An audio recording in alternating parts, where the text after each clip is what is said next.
What is up, guys? Welcome back to another G35 video. In today's video, we're gonna be installing a single piece drive shaft. I got it from Concept Z and I got it for around like 500-ish bucks. So the benefit of running a single piece in comparison to a two piece is just you get a lot more response, throttle response. I think the weight difference is around 11-ish pounds, so you do feel it because it is unsprung weight, so you do feel a little difference in the car. We're gonna install it and then we'll see if it makes a difference and if we can notice it. Here's Master Tech Thomas, who's helping me with the install. It's his first time on camera, so he's not gonna know how to act. He's just gonna walk away now. You're so shy. I don't know what size sockets we need. I have no clue. I think it's like a 14 or 12 for the rear one. So it's two 14s right there holding in the middle the drive shaft. And then we come back to the rear and we have, I think, 4 that we have to remove 4 bolts. And then it really should just come out. So I got this done at Juan's Muffler. If you guys have seen my muffler delete. Primo. I went to Juan's to get this done right here, so they welded it. I was trying to play around with the Helmholtz resonator stuff, cut off a piece from there, and then they welded a pipe on there. I didn't notice a difference that was, you know, big enough for me to have it there, so I told them to take it off, and then they, you know, welded it shut. Neutral. Neutral.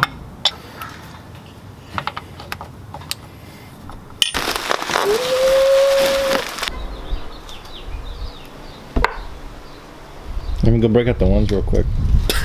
There are 2 reasons why I went with Concept Z's drive shaft instead of going with like Z1 or other brands. First one is that it actually is cheaper by like $150 in comparison to the ones that they sell on Z1 Motorsports. Second reason why I got it from Concept Z was because this one had the option for foam insert. I didn't want to have any noise when I'm driving because it is my daily, so I don't want to have any random noises while driving. Okay.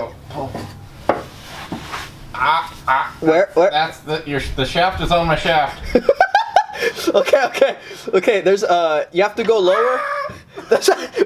Okay, the sway bar is right there, so I have to go lower. Okay, that's better. Did it hit your shaft? It's in your ball. Get out of here! It's a boy. Good job, Thomas. Thanks, man. We're gonna do a comparison between the stock drive shaft, and the new one. Oh god, this is fucking heavy. Stock one is 29 pounds. We're gonna weigh the new one and let's see how big of a difference that'll be. Oh shit. That's literally half the weight. Yeah, that's 15 pounds. There you guys go.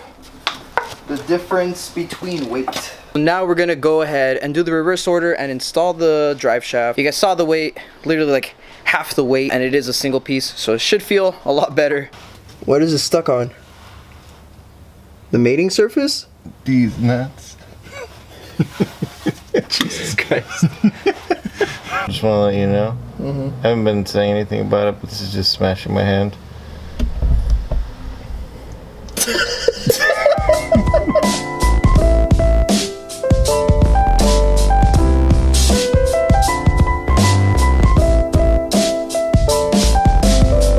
It feels more responsive.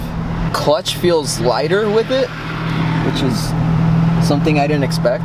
Like I can get off the clutch a little more without it stalling out. I get like less of the decel fucking shake when I get off throttle because it's a one piece. Oh shit, that's a hard kick. The kicks are so much harder. Rev matching is easier. It feels way more responsive. I can let off the clutch, so it's like a lot easier for daily driving. Hey, you want to check out my single piece drive shaft? It's aluminum and it got scraped the fuck up by Thomas. It's good for the price. It's good for what it is. But if you want best bang per dollar, plenum spacer is where it's at. That would be the best thing. And I have the plenum spacer in it, just install it. Alright guys, so final thoughts on the aluminum drive shaft. I've been driving it for a couple weeks now. I'm doing just the outros for a couple of the videos right here. So I install the piece, drive it a little bit, then give you my final thoughts, which is how it should be. Now, one of the big concerns that I had with this drive shaft was the noise. I didn't want it to be loud to where I heard it or any chatter or anything really. This one had foam insulated, which was something that I looked into and was a way better thing for daily driving in comparison to, you know, Z1 Motorsports that have theirs. The only time I've noticed any sound coming from it was when you're about to stall. It actually does make a pretty loud noise, but other than that, it never makes a noise. And if you just drive normally, it doesn't, you know, intrude into the cabin. It doesn't make any noise whatsoever, so that's a good one for me. Also, another point was at the time of recording this video, the Z1 Motorsports was more expensive than the Concept Z by like a couple, like $150 really. So once we installed the aluminum drive shaft and we drove it around the first beginning, you know, minutes of it, you can definitely feel it right away that it is lighter. The car feels more alive. The car feels how it should have felt from factory really. The shifting felt nicer. The rev matching was easier to do. Honestly, there was just so many benefits to it. It just feels easier to drive, if that makes sense. All right guys, so that's basically gonna do it for today's video. I hope you guys enjoyed it. If you guys have any questions, leave a comment down below. Subscribe if you're new around here. There'll be a bunch of G35 videos. I'll see you guys in the next video. Peace. Oh, hi there. My name is Matt Hill, and I am the voice of Ed. And I just wanted you to subscribe to Joe before the cankers take my buttered toast. Okay, have a great day.